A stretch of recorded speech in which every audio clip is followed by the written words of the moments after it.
Hello everybody and welcome to the channel. This is an intro into the video you're just going watching, which is basically not about a whole pile, only a general talk. Like I said in my post, I didn't have a whole pile filmed today, so just while I was hedge cutting today I was chatting away about all kind of general happenings in the last week and what's going on in the future and what not. So it's Saturday evening now and we would normally be finished up this time of the year for the week. Obviously when there's no pressure on, we don't try and work Sundays, but tomorrow I am going working and I'll be cutting a hedge on a very busy road. But what I'm hoping to do is take advantage of the lockdown situation, and a Sunday obviously it should be a bit quieter, so that's why I'm going hedge cutting tomorrow. Like I said, normally avoid hedge cutting on Sundays, but what can you do? So anyway, I'll let you watch the rest of my ramblings on, and any feedback, hit me up in the comments. If it's your first time being here, please subscribe. You'll be notified every time we publish a new video. If you haven't been here, if you have been here already, welcome back and thank you for tuning in. As you can see, we're hedge cutting. I suppose I won't spend the whole pile talking about hedge cutting because you'll have seen loads and loads of this already. And without getting a bit too repetitive, I won't be on about the hedge cutting because I suppose there's only so much you can talk about it. Basically, I suppose just a kind of a real update of what's been going on over the past. I suppose the last time I gave you a video there was during the week.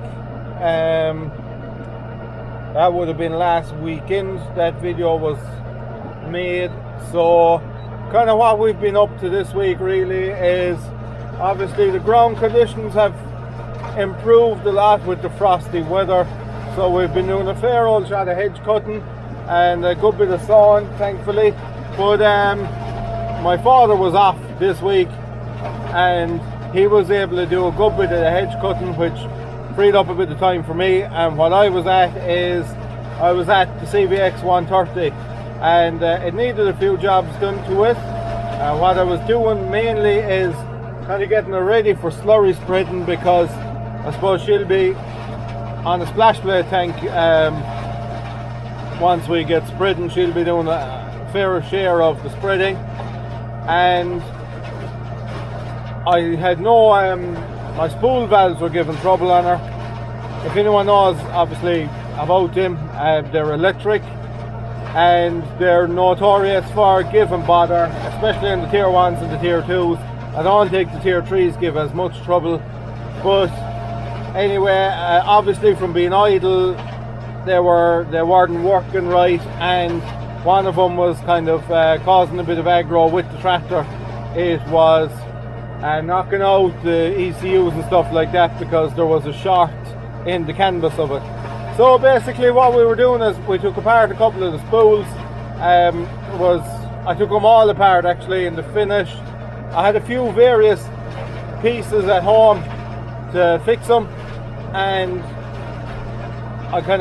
the error codes were pointing at certain failures in them, so I was able to rob bits out of the other ones, and in the jigs and the reels I got 2 of them working anyway.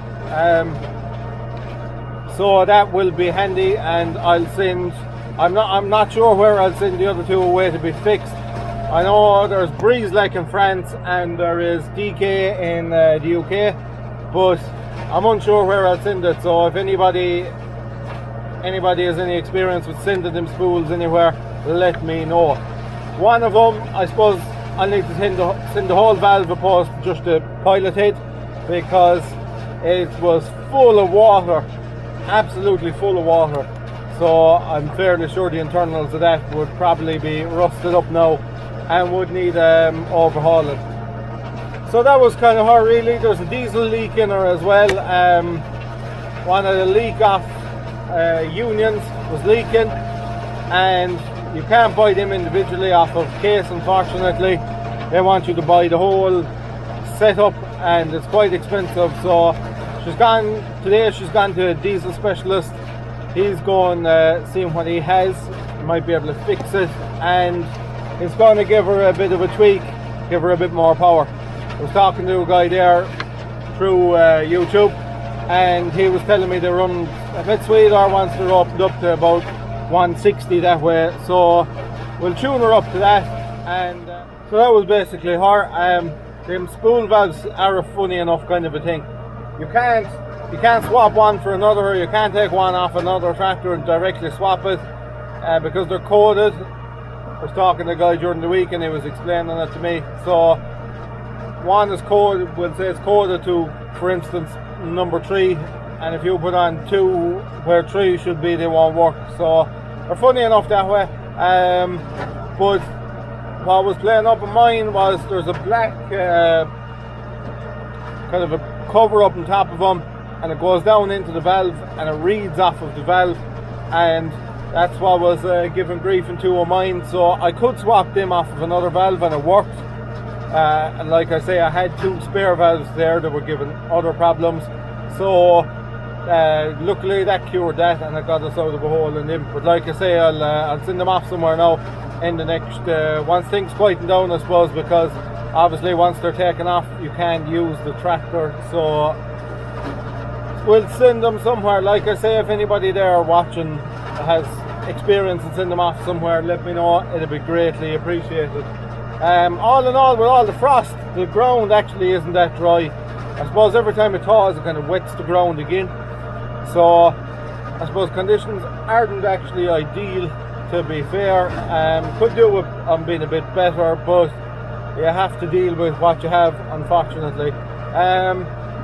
Other than that, the DVT is still in the workshop.